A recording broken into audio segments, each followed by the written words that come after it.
Alright, so we'll start with this question.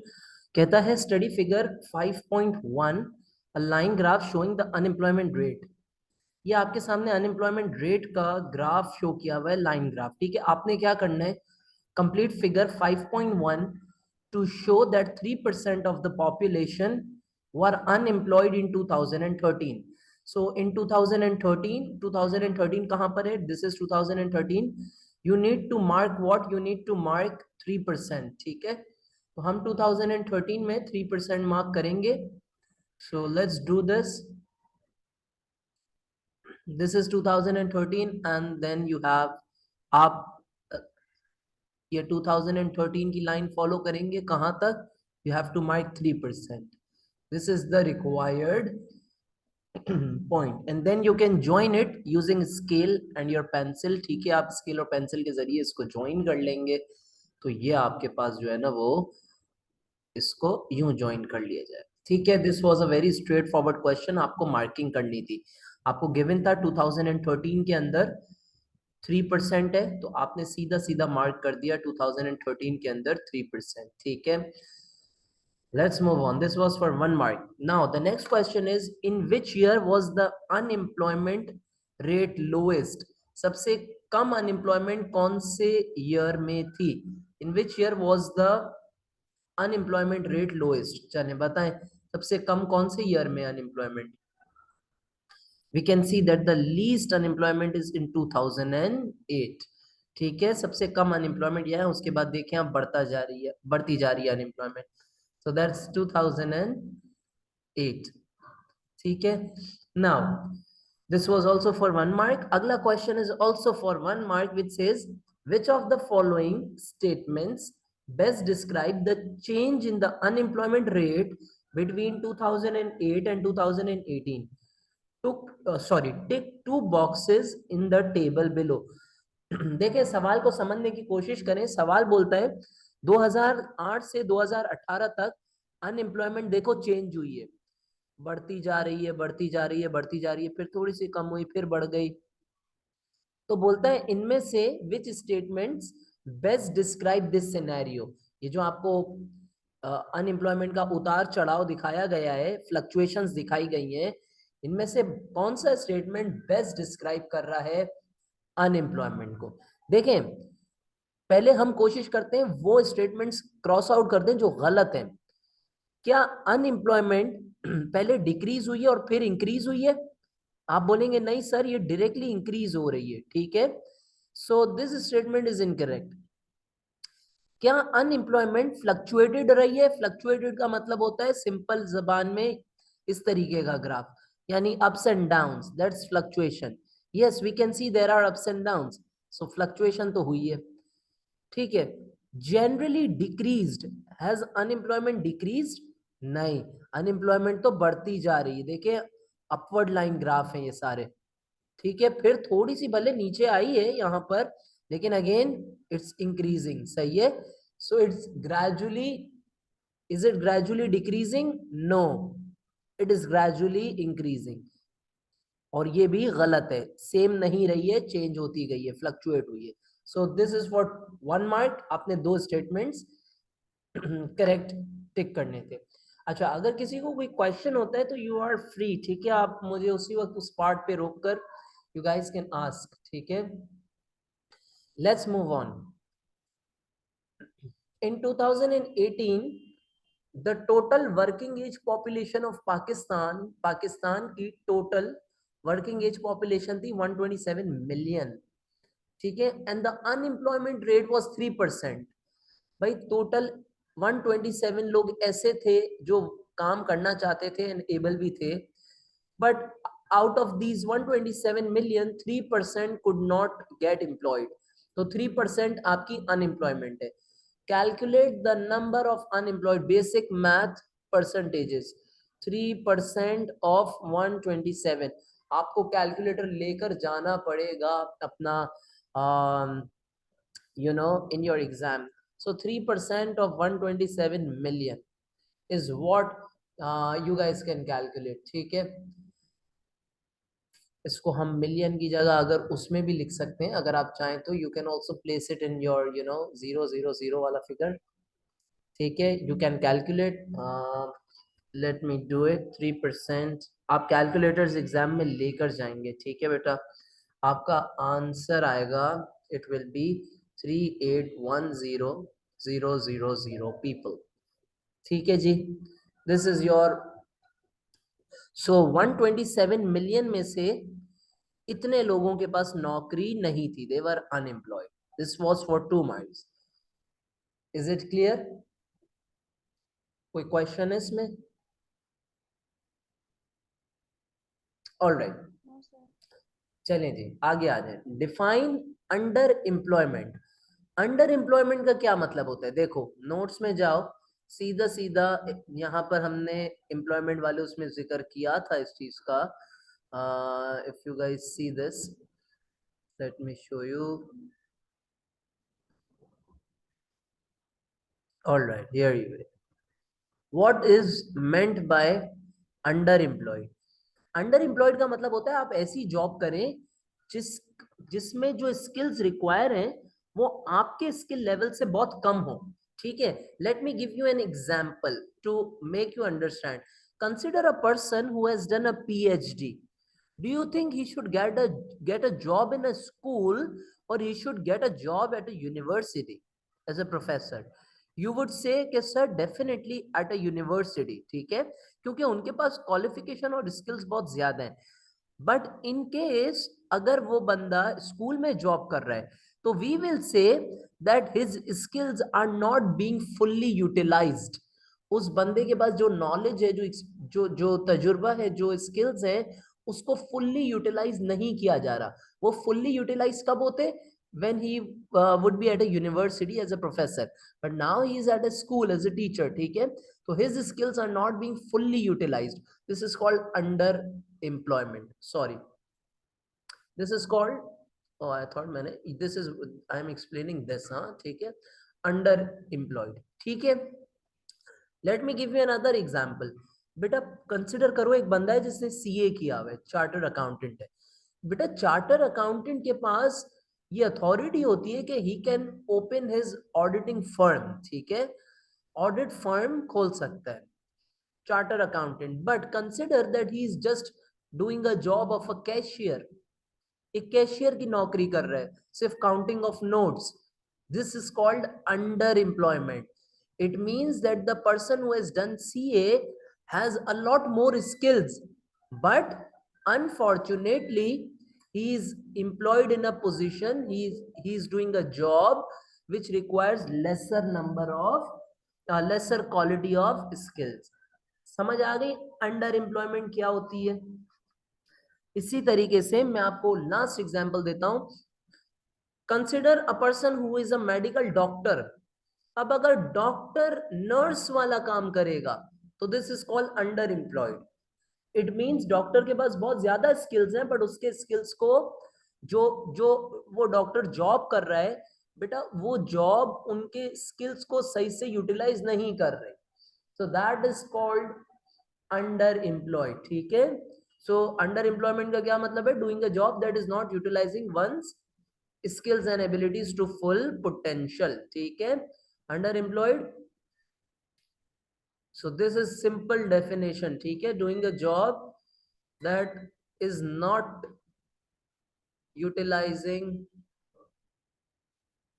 one's skills to full capacity या to full potential, ठीक है, this is called under employment. अच्छा sir, under employment में और unemployment में फर्क क्या होता है? अनएम्प्लॉयमेंट का मतलब होता है जब आपके पास कोई काम ही नहीं है। अंडर एम्प्लॉयड क्या होता है? आपके पास काम है बट आपके स्किल सही से पूरी तरह यूटिलाइज नहीं हो रहे हैं जितने होने चाहिए। अनएम्प्लॉयमेंट का क्या मतलब होता है? अनएम्प्लॉयमेंट का मतलब होता है आपके पास काम ही नहीं है, बेरोजगारी है, ठीक है। All right, this was for 1 mark, definition पूछी थी। Let's move on. उसके बाद आपसे पूछता है, here you are, suggest 2 reasons. मुझे बताओ सजेस्ट का क्या मतलब होता है?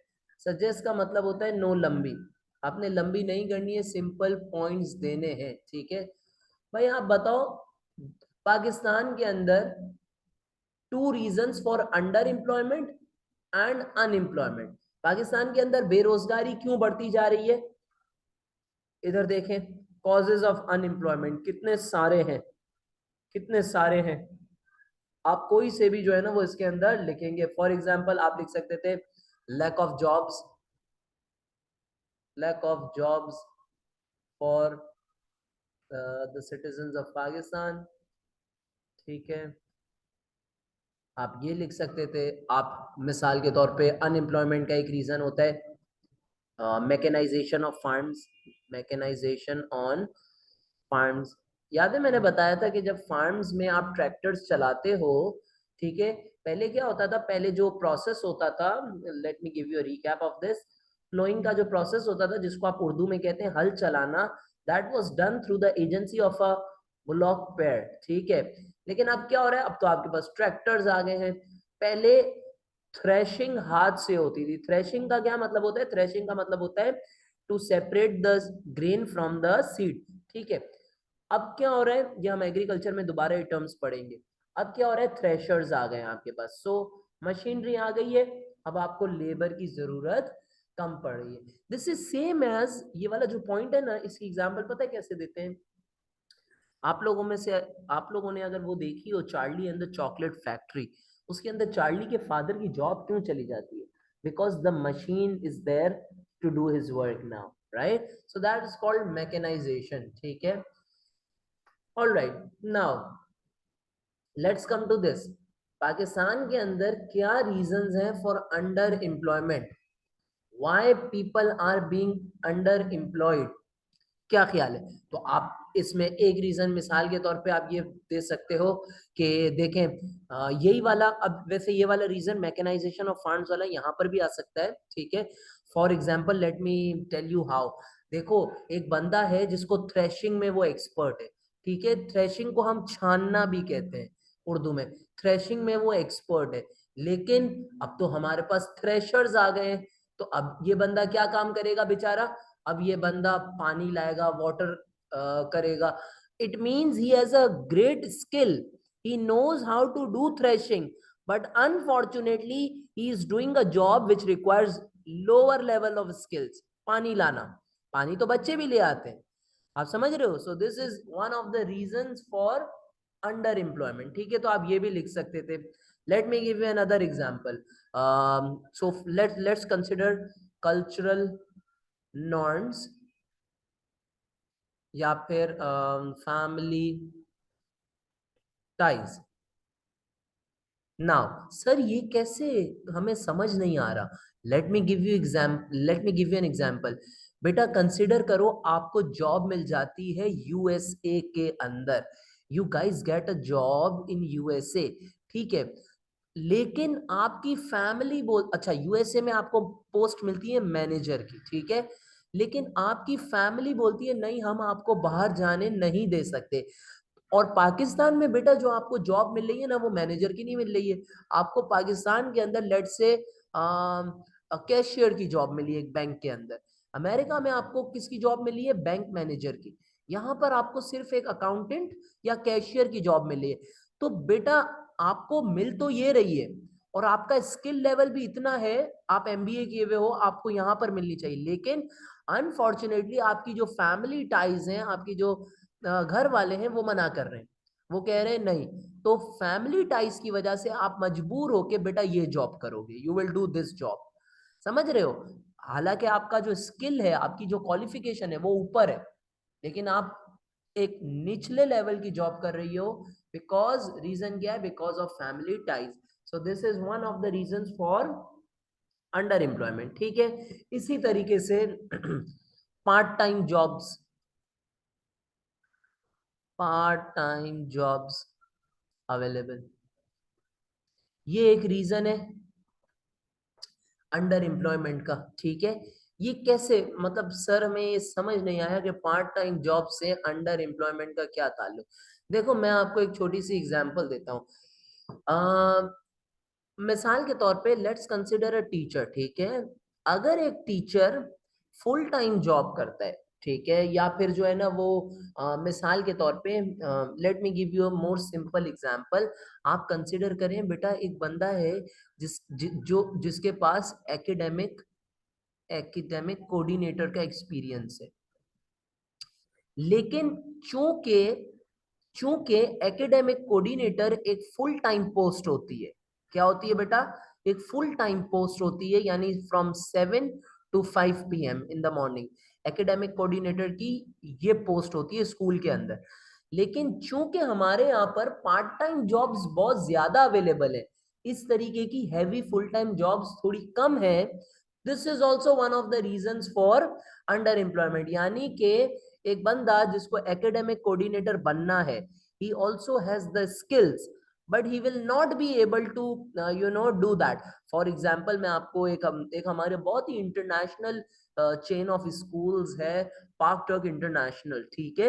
वहां पर अगर कोई टीचर फुल टाइम भी आना चाहता है, specially in the Cambridge section, तो वहां पर they do not offer full time positions. इसीलिए ऐसे स्कूल्स में एकेडमिक कोऑर्डिनेटर्स नहीं होते, बिकॉज ये वाली जो जॉब्स होती है फुल टाइम होती है, ज्यादा स्किल्स रिक्वायर्ड है। लेकिन चूंकि उन स्कूल्स का स्ट्रक्चर ऐसा है कि they can only offer part time, therefore a person who is able, जिसके पास इतनी क्वालिफिकेशन है कि वो एकेडमिक कोऑर्डिनेटर बन सकता है, but he will also become a teacher, because आपका नेचर ऑफ जॉब्स ऐसा है। So this is also another reason for under employment. ठीक है, let's I have also explain you another reason कि मैकेनाइजेशन ऑफ फार्म्स, वो threshers वाली example you can also write it, वो वाली आप वो भी लिख सकते थे आप।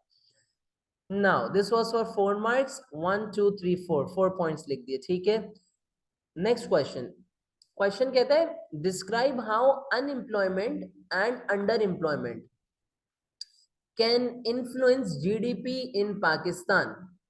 आपको ये बताना है कि अंडर एम्प्लॉयमेंट या अनएम्प्लॉयमेंट की वजह से किस तरीके से जीडीपी पर इंफ्लुएंस आता है, ठीक है। You need to tell this now. बेटा सोचो, खाली पहले तो ये चीज सोचो, जीडीपी का मतलब क्या होता है? जीडीपी का मतलब होता है value of total output in a country. एक कंट्री के अंदर टोटल आउटपुट कितना बन रहा है, that is termed as GDP. ठीक है, ये ट्रेड के अंदर मैं आपको दोबारा से इसकी डिटेल में डेफिनेशन पढ़ाऊंगा। अच्छा, अब मुझे बताओ बेटा, अगर लोग, you need to create the chains, ठीक है। सपोज करो अगर लोग अनएम्प्लॉयड है, ठीक है, तो उससे क्या होगा? लोगों के पास वेजेस नहीं होंगी, सैलरीज नहीं होंगी, वेजेस लो होंगी या होंगी नहीं। जब वेजेस लो होंगी तो they will not be able to purchase, purchases low होंगी। जब परचेजेस लो होंगी तो फैक्ट्री वाले बोलेंगे हमारा माल तो कोई खरीदता नहीं है, so they will produce more, sorry they will produce less, hence the value of your output will decrease. तो अनएम्प्लॉयमेंट की वजह से आपका जीडीपी कैसे कम होता है, ये पूरी चेन मैंने आपके सामने रख दी, ठीक है। Does that make sense? तो we can write it as, for example, unemployment unemployment will lead to low wage rate and purchasing power। ठीक है, अनएम्प्लॉयमेंट की वजह से आपका वेज रेट लो हो जाता है एंड परचेसिंग पावर भी लो हो जाता है, ठीक है। The demand of products will be low, the demand of products will be low and therefore they will be produced less, they will be produced less, which will result in low GDP, which will result in low GDP। समझ में आ गई बात? ठीक है जी। तो इस तरीके से आपने बताना था कि अनएम्प्लॉयमेंट का क्या इम्पैक्ट आता है, ठीक है, किस तरीके से इन्फ्लुएंस करती है जीडीपी को, ठीक है। Let me give you another point, हम दूसरा पॉइंट डिस्कस करते हैं और किस तरीके से होता है। देखें, आप इसमें ये भी लिख सकते थे, जैसे यहां पर मैंने लिखा है ना, वेज रेट डिक्रीज हो जाती है, आप लिखते सेकेंडली डिक्रीज वेज रेट, बेटा जब लोगों को वेजेस या सैलरीज कम मिलेंगी, इसका क्या मतलब होगा, गवर्नमेंट की टैक्सेस भी decrease, wage rate will decrease, tax collection, tax revenue will decrease, tax revenue, ठीक है, leading to a low GDP. Government के पास टैक्स नहीं होगा, जब गवर्नमेंट के पास टैक्स नहीं होगा तो वो सब्सिडीज नहीं दे सकेंगी, वो आउटपुट बढ़ाने के लिए आपके पास हेल्प नहीं कर सकेंगी, ठीक है। Does that make sense? अच्छा, अनदर पॉइंट, क्योंकि 3 मार्क्स का है, ठीक है, तो we will give 3 points. Thirdly, देखो बेटा, जब अनएम्प्लॉयमेंट होगी तो लोग पाकिस्तान में रहना पसंद करेंगे नहीं, आप बोलोगे लोग पाकिस्तान छोड़ के बाहर चले जाएंगे, ठीक है।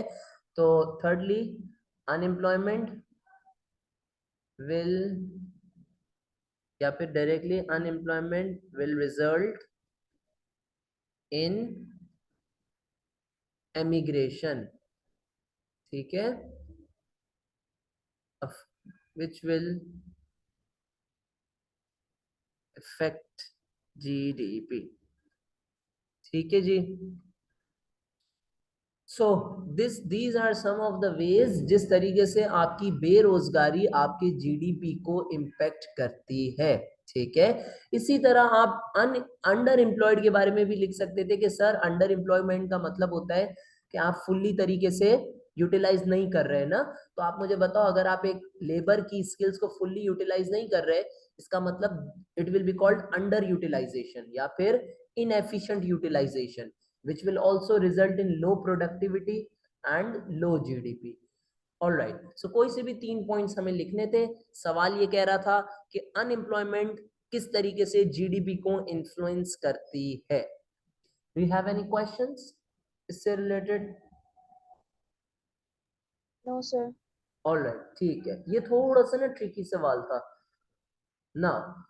Name 2 jobs in Pakistan informal sector. Sir ये इनफॉर्मल सेक्टर का क्या मतलब होता है बेटा? इनफॉर्मल सेक्टर का मतलब होता है टैक्स जिसके ऊपर आप नहीं लगा सकते, ठीक है, tax, they don't give tax, ठीक है, आसान जबान में। ऐसे कौन से काम है बेटा जो लोग कर रहे हैं, पैसा कमा रहे हैं, लेकिन टैक्स नहीं दे रहे? तो आप लिख सकते थे स्ट्रीट वेंडर्स, ठेले वाले लोग, ठीक है, they don't give tax, they are a part of informal economy. इसी तरह शादियों का सीजन है, tailors, they don't give taxes, ठीक है, सो ऑन सो फोर्थ। हमारे पास इसी तरीके से फ्रूट सेलर्स हो गए, या you could consider carpet making, rug making, so on so forth. Even even giving tuitions, ठीक है, स्टूडेंट्स जो ट्यूशंस देते हैं, ठीक है, they are not giving tax, so they are a part of informal sector. Informal का मतलब they are contributing to the economy, but not but in a informal manner, it means they are not giving tax. All right, अच्छा, अब बोलते हैं explain how employment opportunities, explain how employment opportunities are affected by the availability of manual labor। सवाल है explain का, ठीक है। Explain का मतलब होता है आपको पॉइंट को डेवलप करना है, ठीक है, आपको लंबी करनी है, सही है। सवाल ये है, explain how employment opportunities are affected by the availability of manual labor and skilled labor in Pakistan। You should develop your answer। किसी को ये सवाल समझ आया?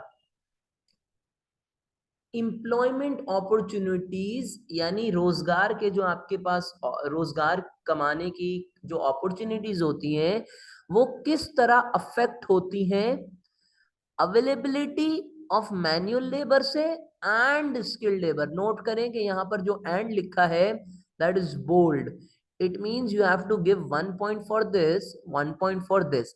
देखें सवाल आसान जबान में ये कह रहा है कि आपके मैनुअल और स्किल्ड लेबर के होने से या एम्प्लॉयमेंट अपॉर्चुनिटीज पे किस तरह इम्पैक्ट आता है, ठीक है। For example let me right 1 point, let's consider, अच्छा, यहां पर मुझे बताओ अवेलेबिलिटी का क्या मतलब है। अवेलेबिलिटी का मतलब होता है या तो ज्यादा अवेलेबल हो, मोर और लेस, हम दोनों पर बात कर सकते हैं।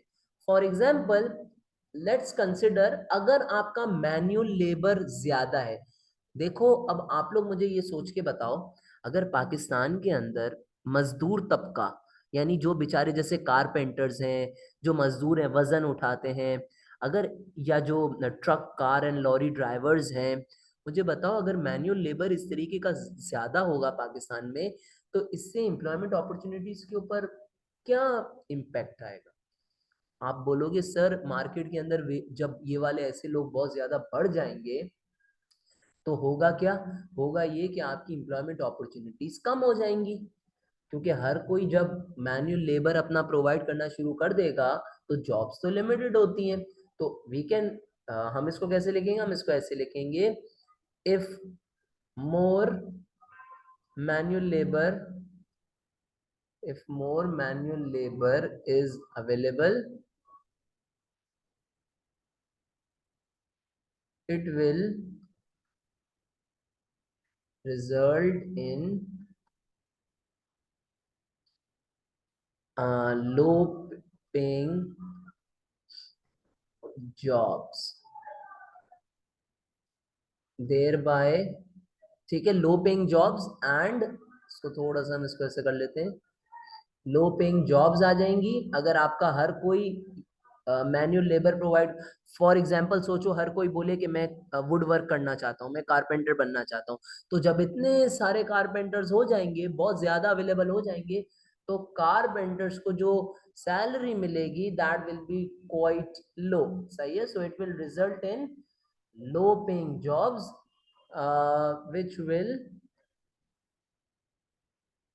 which will reduce the possibility of higher earnings, यानी अब लोगों के पास हायर अर्निंग्स नहीं होंगी। ठीक है बेटा, आप इसको ऐसे भी लिख सकते थे, which will reduce the possibility of higher earnings and employment opportunities. हर कोई अगर मैन्युअल लेबर अपना प्रोवाइड करना शुरू कर देगा तो क्या होगा, ऑटोमेटिकली कंपटीशन बढ़ जाएगा जॉब्स के लिए और एम्प्लॉयमेंट अपॉर्चुनिटीज कम हो जाएंगी। लेकिन अगर आपका मैन्युअल लेबर कम हो जाए तो क्या होगा, तो जैसे फॉर एग्जांपल इफ आपके पास फार्म्स हैं या माइनिंग में काम करने वाला जो मैन्युअल लेबर है, जो बेचारा दिन रात मेहनत करता है, अगर ऐसे लेबर कम हो जाएंगे तो बताए क्या होगा, आपके पास आउटपुट कम हो जाएगा, आपके पास चीजों की शॉर्टेज होना शुरू हो जाएगी, थिंग्स लाइक दैट। ठीक है, तो आप शॉर्टेज पर भी बात कर सकते हो, या अवेलेबिलिटी का मतलब होता है कम या ज्यादा। अब हमने मैन्युअल लेबर के ऊपर बात कर ली है, आसान जबान में मैन्युअल लेबर का क्या मतलब होता है, जैसे माइनर्स होते हैं ना जो माइन में काम करते हैं, या फार्म पे जो लोग काम करते हैं, या कारपेंटर्स जो लोग होते हैं। ठीक है, now tell me what do you understand by the term skilled labour. Skilled labour कौन होता है, स्किल्ड लेबर का मतलब वो होता है जिसके पास कोई सॉफ्ट टेक्निकल स्किल हो, फॉर एग्जांपल आईटी, माइक्रोसॉफ्ट चलाने आता हो। ठीक है, लेट्स से जो है ना वो, may be you could say data analyst, ये सारे स्किल्स हैं। ठीक है, ऐसा लेबर अगर पाकिस्तान में ज्यादा होगा तो क्या फायदा होगा, let's write, if skilled labour, skilled labor will be in excess, अगर आपके पास स्किल्ड लेबर ज्यादा होगा, it will boost foreign investment in Pakistan. ठीक है, बाहर की कंपनीज पाकिस्तान में पैसा लगाएंगी, foreign investment in Pakistan, which will, देखो मेरी बात सुनो यहाँ पर गौर से, कंसिडर एप्पल पाकिस्तान में पैसा क्यों नहीं लगाता, क्योंकि एप्पल, बहुत सारे रीजंस हैं, उनमें से एक रीजन ये, एप्पल को ये बात पता है कि पाकिस्तान के अंदर स्किल्ड लेबर नहीं है, क्वालिफाइड लेबर नहीं है, और मेरा पैसा लगाना वेस्ट हो जाएगा। ठीक है, तो आप, तो कहने का मकसद ये, if you have skilled labour, आप मोटिवेट करोगे, automatically foreign investment will be attracted to Pakistan, वो लोग आएंगे, अपनी न्यू फर्म्स लगाएंगे, दिस विल इंक्रीज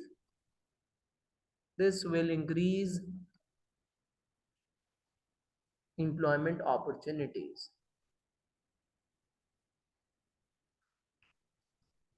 ठीक है, ये हमारे पास बात होगी। नाउ एक्सप्लेन का सवाल था, सर मार्क्स कैसे हैं इसके ऊपर? मार्क्स हमने अपने आप को देना है, ठीक है। आपने पहला मार्क्स तो इसके ऊपर उठाया कि अगर आपका ज्यादा लेबर अवेलेबल है तो इससे होगा क्या? इससे होगा ये लो पेइंग जॉब्स हो जाएगी, दिस इज ऑल डेवलपमेंट। ठीक है, ये हिस्सा आपका डेवलपमेंट में आएगा, लो पेइंग जॉब्स होंगी, एम्प्लॉयमेंट अपॉर्चुनिटीज कम हो जाएंगी। ठीक है, you will get your second mark right here. उसके बाद आप बोलते हो कि अगर आपके पास स्किल्ड लेबर ज्यादा है तो आपकी फॉरेन इन्वेस्टमेंट बूस्ट हो जाएगी, उससे क्या होगा? एम्प्लॉयमेंट अपॉर्चुनिटीज बढ़ जाएंगी। तो this was for 4 marks. 4 marks का ये क्वेश्चन था जो एग्जामिनर साहब ने आपसे पूछा था। If you guys have any questions तो आप पूछ सकते हैं।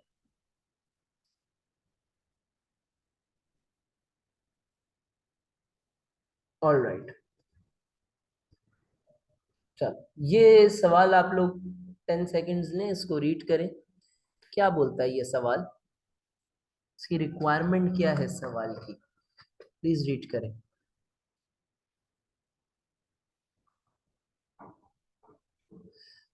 ऑल राइट सबर।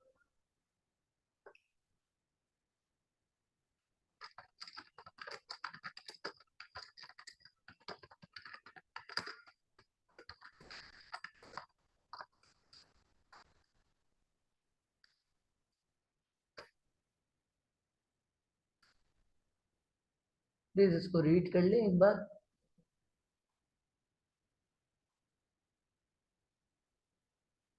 ऑल राइट, मीट टाइम जो है ना वो मीटिंग का is ending, so let's rejoin first. ठीक है, रीजॉइन कर लें आप लोग।